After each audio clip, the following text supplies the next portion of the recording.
महाविजय के 20 साल, जी हां 20 साल पहले करगिल में हुई जिस जीत को लेकर आज पूरा देश गर्व महसूस करता है, उस जीत के पीछे कई गुमनाम हीरो का भी हाथ रहा। कौन थे वो गुमनाम हीरो और कैसे मना रहे हैं विजय दिवस, आइए जानते हैं अखनूर से न्यूज नेशन संवाददाता शहनवाज खान की ये स्पेशल रिपोर्ट देखकर।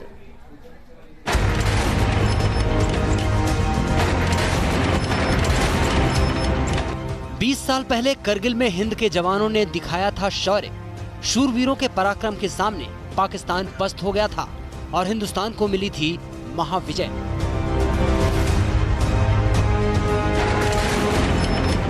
देश की महाविजय के पीछे कई गुमनाम हीरो का भी हाथ था, जो अब पुरानी यादों, तस्वीरों और रिकॉर्ड के जरिए विजय के उस लम्हे को याद कर रहे हैं। जो करगिल की लड़ाई हुई थी उसमें कुछ ऐसे लोग भी थे जिन्होंने सेना का कंधे से कंधा मिलाकर वहां पर उनकी मदद की थी। हम बात कर रहे हैं सेना के पोर्टर्स की। ये जो आप सभी लोग देख रहे हैं, ये पोर्टर्स थे जिन्होंने सेना को उस करगिल युद्ध के दौरान जितनी भी रसद थी, जितने भी एम्युनिशन था, वो इन्हीं लोगों ने सेना की अलग अलग पोस्ट तक पहुंचाया था। और इनमें से भी कई लोग थे जो उस लड़ाई में वहां पर शहीद हो गए थे। 7 लोग वहां पर शहीद हो गए थे और आज ये लोग अपने आप को भी गौरवान्वित महसूस करते हैं कि ये उस लड़ाई का यहाँ पर हिस्सा थे। विजय के उस पल को याद कर विजय कुमार की आंखें चमक उठती हैं। विजय कुमार आर्मी पोर्टर थे। 1999 में त्रिशूल घाटी में विजय सेना की मदद करने में सबसे आगे थे। कभी बर्फीले मौसम ने तो कभी दुश्मन की गोलियों ने उनके कदम को कई बार मदद से रोका, लेकिन अपने अटल इरादों और देशभक्ति के जज्बे से विजय आगे बढ़ते रहे और सेना तक पहुंचाते रहे रसद, हथियार और जरूरी साजो सामान। हम भी चाहते थे अगर हमें भी वहाँ पे बंदूक मिलती ना सर, हम भी दुश्मन को मारते। इतना हमारे पास उस टाइम जज्बा था। हमें अब किसी चीज़ की परवाह नहीं थी, ना पीछे की थी ना आगे की थी। मर जाएंगे कोई बात नहीं, लेकिन ये एमुनिशन हमने पूरा आर्मी वालों को सपोर्ट करना है, वह पहुँचाना है ताकि आर्मी वाला हमारा लड़ सके, किसी की उसे दिक्कत ना आए। टाइम से हम अपना राशन नीचे से उठा के उन तक पहुँचाते थे। मेडिसिन कोई भी होती थी वहाँ से वहाँ तक पहुँचाते थे। करगिल की लड़ाई में भारत के सामने सबसे बड़ी चुनौती थी गोला बारूद और खाने के सामान को पहाड़ी तक ले जाना। ऐसे में सेना ने पोर्टर को भर्ती करने का फैसला किया था। जम्मू, अखनूर और सांभा के कई जवानों की आर्मी पोर्टर के तौर पर भर्ती हुई और फिर उन्हें श्रीनगर में करीब 1 महीने की कड़ी ट्रेनिंग दी गई ताकि वो दुश्मन के वार से भी बच सकें और मुश्किल हालात में सेना को जरूरी मदद भी दे पाएं। 3 गोले दिए गए मोटर के, जिसका वेट 12 किलो होता है एक का, और 3 गोले उठा के हम LOC तक पहुंचाते थे। और इतना कठिनाई थी वहाँ पे, एक ऑक्सीजन की बहुत ज़्यादा प्रॉब्लम थी और वहाँ पे हम जाते जाते पूरा दिन लग जाता था। सुबह मतलब हम नाश्ता करते थे, ब्रेकफास्ट करते थे, लंच कई बार हमें ऊपर मिलता था LOC पर, कई बार वो भी नहीं मिलता था, वापस आ जाते थे। और एक बार हम जा रहे थे, जाते जाते वहाँ पे शेलिंग हो गई। तो हम 11 बंदे थे, तो 2 प्रोटेक्शन वाले आर्मी वाले आगे थे, 2 पीछे थे। तो वो फायरिंग हो गई। शेलिंग हमारे कुछ इधर पड़ा, कुछ इधर, कोई आगे पीछे। 4 शेल हमारे पास पड़े और चारों के 4 ब्लैंड हो गए, फटे नहीं। वो भगवान की कृपा से बच गए। देश के लिए भले दिलीप गुमनाम हीरो हों, लेकिन अपने गांव के बच्चों और युवा पीढ़ी के लिए वो एक मिसाल हैं। 1999 की करगिल जंग में दिलीप तोलोलिंग की चोटी पर आर्मी पोर्टर थे। उन्होंने मौत को बेहद करीब से देखा और मौत से 2-2 हाथ भी किया, लेकिन उनकी हिम्मत के सामने मौत भी हार मान गई। वो जा रहे थे, रास्ते में हमारे सारे उस टाइम सेलिंग शुरू हो गया। सेलिंग के बाद सर हमारे 4 बंदे जो उस टाइम उनकी डेथ हो गई, मर गए लोग। मरने के बाद सर हम अपनी जान बचाया बहुत मुश्किल से। जान बचाने के बाद सर उसके बाद हमने जो फायरिंग खत्म हुआ उस टाइम सर हम लोग सामान उनका जो डेड बॉडी उठा के लाए। दिलीप कुमार की तरह दिलीप सिंह ने भी करगिल विजय में भरपूर योगदान दिया। दिलीप सिंह मॉस्को घाटी में सेना की मदद करने वाले पोर्टर थे। विजय दिवस की बात आते ही दिलीप सिंह की आंखों में 18,000 फीट की ऊंचाई पर दुश्मनों को मात देने और हिंद के जवानों का साथ देने की तस्वीरें तैरने लगती हैं। हाँ, वो तो होता है सर। जब कारगिल दिवस, विजय दिवस आता है ना, तो हमारी ज़्यादा फिर से ताज़ा हो जाती हैं। हम फिर वही 18-19 साल के लगने लगते हैं यार अभी हम, क्योंकि समय गुजरते कोई समय नहीं लगता। दिलीप सिंह और दूसरे पोर्टर को करगिल विजय में शामिल होने का गर्व तो है, लेकिन उनके अंदर एक कसक भी है। कसक ये कि उनके योगदान को भुला दिया गया और युद्ध में अहम रोल अदा करने के बाद भी सरकार ने उनकी कोई मदद नहीं की। लेकिन हमारा आज तक कहीं भी गवर्नमेंट कहीं भी नाम नहीं ले रही है। हम गवर्नमेंट से यही थोड़ी सी उम्मीद करते हैं सर, रिक्वेस्ट करते हैं सर, इन लोगों का भी कहीं ना कहीं नाम होना चाहिए। बोलना क्या चाहेंगे आप? अब हम भी 20 साल गए, हम भी दर की ठोकरें खा रहे हैं। हमारा आज तक कुछ नहीं बन पाया है। हम यही अपील करते हैं आपके माध्यम से कि हमारा भी कुछ बन पाए, हमें भी कुछ फैसिलिटी मिल जाए। करगिल की जंग में आर्मी पोर्टर्स ने भी सेना के जवानों की तरह हौसला दिखाया। 7 पोर्टर तो शहीद भी हो गए, लेकिन इसके बाद भी बाकी पोर्टर की हिम्मत कम नहीं हुई। वो जान से खेलते हुए सेना तक रसद और हथियार पहुंचाते रहे और सेना के हाथ को मजबूत करते रहे। कारगिल की लड़ाई सेना के साथ बिल्कुल साथ में लड़ी है और सेना की एक एक पोस्ट तक ये लोग गए हैं, अलग अलग सामान सेना तक पहुंचाया है। और आज ये लोग जो हैं ये भी सबको नमन तो कर ही रहे हैं, लेकिन एक यहाँ से संदेश भी दे रहे हैं कि इनके बारे में भी सरकार को जरूर सोचना चाहिए। वीडियो जर्नलिस्ट एजाज अहमद के साथ शाहनवाज खान, न्यूज नेशन, अखनूर।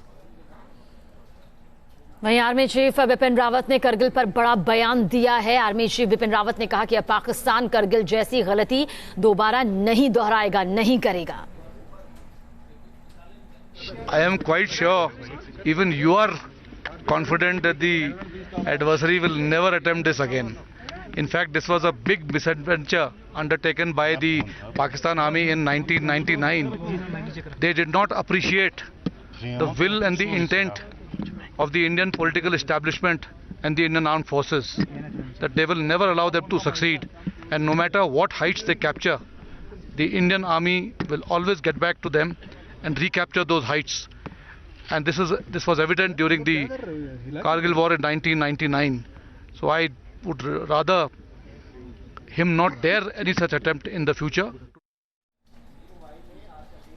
तो करगिल के गुमनाम हीरो का हम जिक्र कर रहे हैं। उसके बाद अब आपको ले चलते हैं करगिल के पास LOC पर बसे आखिरी गांव तक। जी हां, इस गांव का नाम है हुंदरमन गांव। कैसा है हुंदरमन गांव, और इस गांव को अब एक म्यूजियम की शक्ल दे दी गई है। लेकिन ऐसा क्यों हुआ? हुंदरमन से न्यूज नेशन संवाददाता नवेद कुरैशी की ये रिपोर्ट आप देखें।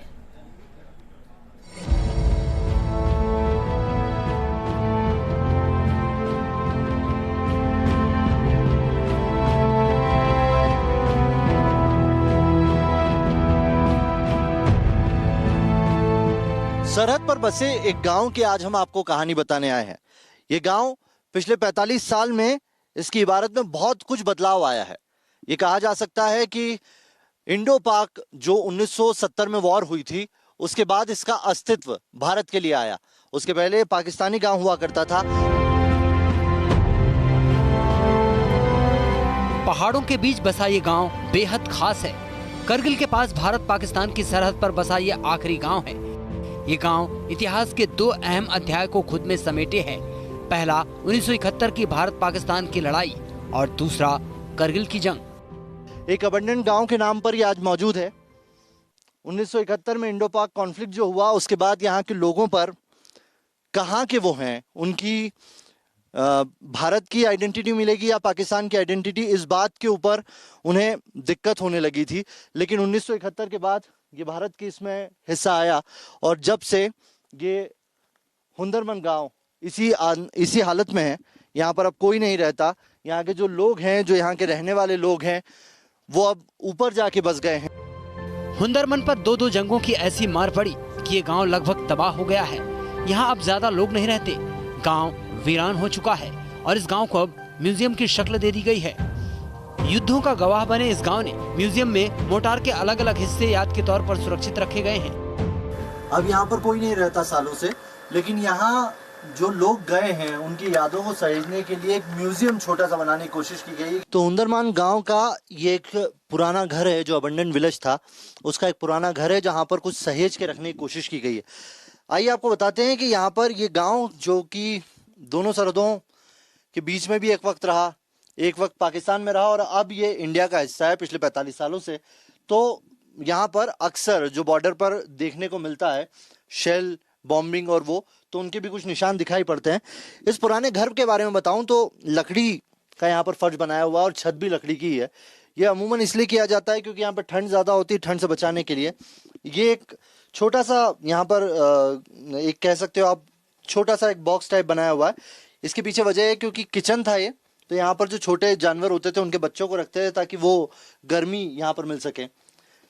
इसके बाद मैं आपको बताता हूँ किस तरीके से यहाँ पर जो वॉर है उसके निशान अक्सर देखने को मिलते हैं, जगह जगह आपको देखने को मिलेंगे। हमने यहाँ पर कई जगह पर देखे हैं गोलियों के निशान। वैसे ही ये बॉम्ब शेल हैं और ये जो उनके हिस्से हैं वो यहाँ पर दिखाई पड़ते हैं। करगिल जिले से 12 किलोमीटर की दूरी पर स्थित हुंदरमन एलओसी का आखिरी गांव है। 1971 के युद्ध से पहले इस गांव पर पाकिस्तान का कब्जा था, लेकिन 1971 के बाद इस गांव के लोग भारत के साथ आ गए। पहले आप पाकिस्तान में रहते थे? हाँ, पाकिस्तान। आपके पास डॉक्यूमेंट भी पाकिस्तान के थे? पहले पाकिस्तान में था ना, 47 से 71 तक पाकिस्तान में था, 47 से पहले हिंदुस्तान में था। हम 71 से यहाँ अभी 2019 तक अभी तकरीबन इतना साल हो गया, तो हम इंडिया की अंडर में काम कर रहे हैं। करगिल की जंग के 20 साल बाद भी गांव के आसपास का इलाका जंग के मैदान जैसा ही दिखता है। पहाड़ों के बीच खंडहर इमारतें और हथियारों के निशान, बीच बीच में कुछ परिवार और खेत भी नजर आते हैं, मगर बॉर्डर पर होने की वजह से यहाँ अक्सर गोलीबारी का खतरा बना रहता है। तो हुंदरमन का सफर हमारे लिए थोड़ा तकलीफ भरा था, क्योंकि बहुत ऊंचाई पर है, ऑल्टीट्यूड बहुत ज्यादा है, उसके बाद उतार चढ़ाव भरे रास्ते रहे। लेकिन सोचिए, जो लोग यहाँ पर रहते हैं, हर साल 6 महीने बर्फ और 6 महीने इस तरह के हालात देखते हैं, उनके लिए जिंदगी कैसी होगी। और उसमें भी वो ये यादें सहेज के रखने की कोशिश कर रहे हैं, हालातों से लड़ने की कोशिश कर रहे हैं। हालांकि अब उनकी कुछ ख्वाहिश है कि अगर गवर्नमेंट यहाँ पर सड़क तो बना दी है, कुछ और अच्छे स्कूल भी बना दे, तो शायद उनकी जो पीढ़ी है आने वाली नस्लें हैं, वो सुधर जाए। लेकिन हाँ, जो यादें इस हुंदरमन एबेंडन्ड विलेज में उनके साथ हैं, वो हमेशा रहे, उसके लिए उन्होंने म्यूजियम भी बना रखा है। वीडियो जर्नलिस्ट हरीश के साथ नवेद कुरैशी, न्यूज नेशन, हुंदरमन।